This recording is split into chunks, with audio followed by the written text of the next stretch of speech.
দেশে পেয়েছি চোরের খনি। এই চোরের খনি দিয়ে কিন্তু আওয়ামী লীগ সরকারের যাত্রা শুরু হয়েছিল। শেখ মুজিবুর রহমান সাহেব বলেছিলেন, আফসোসের সাথে বলতে হয়, ভিক্ষা করে আনি, গরিব মানুষের জন্য খরচ করে আনি, আর এই চোরের দলগুলি, টাকার দলগুলি সবচেয়ে করে খাই সব শেষ করে। আজকে এই চোরের খনি থেকে তো টাকা থেকে খনি হয়েছে, আর চোরের খনি দেওয়া ওই সময় ছিল যারা খনিতে, সেই খনিগুলো কিন্তু এখন আর ওই হাসিনার সরকারের আশেপাশে। এদেশে ৫৩ বছর ইতিহাস চোরের খনি দিয়া রাজনীতি সৃষ্টির ইতিহাস, ৭৩ বছর ইতিহাস এদেশের মানুষের ঘরে দিলার ঘোড়া দিকে হত্যা করার ইতিহাস, ৩৩ বছর ইতিহাস এদেশের গণতন্ত্রকে হত্যা করে পদদলিত করার ইতিহাস, ৩৩ বছর ইতিহাস বাংলাদেশকে একটি তলাহীন দুর্গে পরিণত করার ইতিহাস, ৩৩ বছর ইতিহাস বিনা বিচারে খুন ও গুম করার ইতিহাস, ৩৩ বছর ইতিহাস ক্ষমতায় যারা ছিল ৫,০০০, ৬,০০০, ৭,০০০ গুণ সম্পদ বৃদ্ধির ইতিহাস, ৩৩ বছর ইতিহাস আজকে বাংলাদেশ গরিব খেটে খাওয়া মানুষের সম্পদ শুরু করে আজকের কানাডার বেগমবাড়ি তৈরির ইতিহাস, মালয়েশিয়ায় থেকে ধ্বংস তৈরির ইতিহাস। এই কারণ এটা যে সরকার করেছে তা না, এজন্য আমরাও কিন্তু কম বেশি দায়ী আছি, ঠিক না?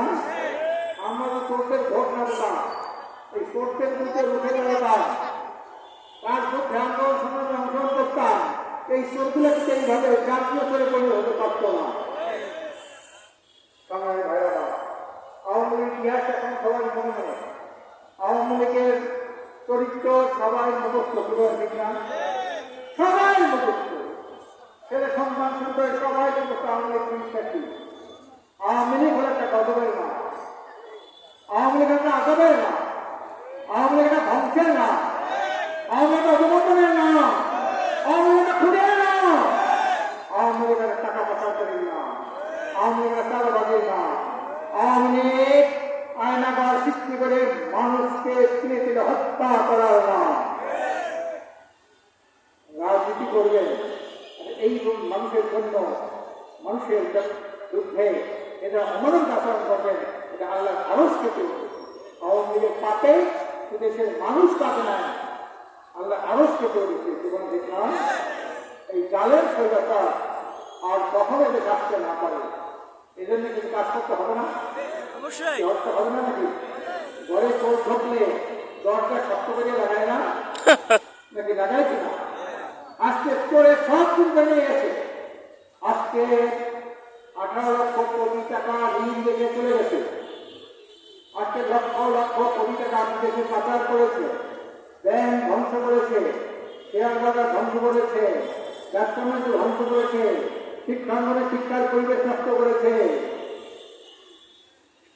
এই আওয়ামী লীগ একটা পাপাচারের নাম, 100 ধর্ষণ করেছে ছাত্রলীগের এক নেতা জাহাঙ্গীরনগর বিশ্ববিদ্যালয়, 100 ধর্ষণ করার পরে এই ধর্ষণের সেঞ্চুরি পালন করেছে।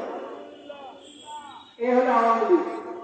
দর্শন থেকে এমন কোনো অপকর্ম নাই, এমন কোনো পাপকার্য নাই যা আওয়ামী লীগ করে। এর থেকে আমরা পরিত্রাণ পেয়েছি তাদের মাধ্যমে একদল কোমলমতি ছাত্রদের এবং দেশকর্মী ইমানদার জনতার গণঅভ্যুত্থানের মাধ্যমে দেখলাম। এখন আমাদের এই স্বাধীনতা, এই যে একটা দুর্নীতি সন্ত্রাস মুক্ত কল্যাণাত্মক শিক্ষার জন্য আমাদের ঐক্যবদ্ধ হতে হবে, জাতীয় ঐক্য গড়ে তুলতে হবে। যারা আওয়ামী লীগ শাসনের বিরুদ্ধে আন্দোলন করেছে সবাইকে ঐক্যবদ্ধ হতে হবে, সবাইকে ঐক্যবদ্ধ হতে হবে। এই নিজেদের মধ্যে কোনো বিরোধ সৃষ্টি করা যাবে না। অনেকে নানান রকমের উস্কানিমূলক কথা বলেন, এখন এই উস্কানিমূলক কথা বলার সময় নেই, তাহলে কিন্তু আমরা মূল লক্ষ্য করতে পারবো না। যারা আওয়ামী লীগের বিরুদ্ধে আন্দোলন করেছে, সংগ্রাম করেছে, এই নিষ্কাশনের বিরুদ্ধে বিপ্লব করেছে, আমরা সবাই সাথে একমত দেখলাম। কেউ সাথে কেউ বিরুদ্ধে কোনো আর উস্কানিমূলক কথা না বলাই ভালো। জাতীয় সংহতি ভেঙে যাবে, জাতীয় ঐক্য নষ্ট হয়ে যাবে। আমরা জাতীয় ঐক্য নষ্ট হতে দিতে চাই না। যারা দুর্নীতি করবে, যারা সন্ত্রাস করবে, যারা জনগণের টাকা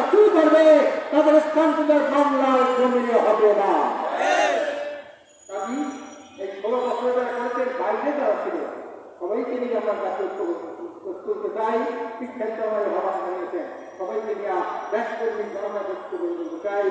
আর আমরা একটা পিয়ার পদ্ধতি নির্বাচন চাই। পিয়ার পদ্ধতি আমরা শুনেছেন প্রফেশনাল রিপ্রেজেন্টেশন পদ্ধতি নির্বাচন, অর্থাৎ কারো টাকার মালিক চোর ডাকাই সন্ত্রাসীরা যাতে নির্বাচন করতে না পারে এই জন্য পিয়ার পদ্ধতি নির্বাচন। সারা দুনিয়ার মধ্যে ৪৫টা দেশের মধ্যে নির্বাচন আছে। কয়টা দেশে? ৪৫টা দেশে নির্বাচন আছে। খুব সুস্থ নির্বাচন হচ্ছে সেই দেশগুলায়। তার মধ্যে প্রথম যে কাজটা করতে হবে, প্রথম যে নিয়ম না, সেটা হলো ভোট দেবে দলকে, কোনো ব্যক্তিকে না। ভোট দেবে তাকে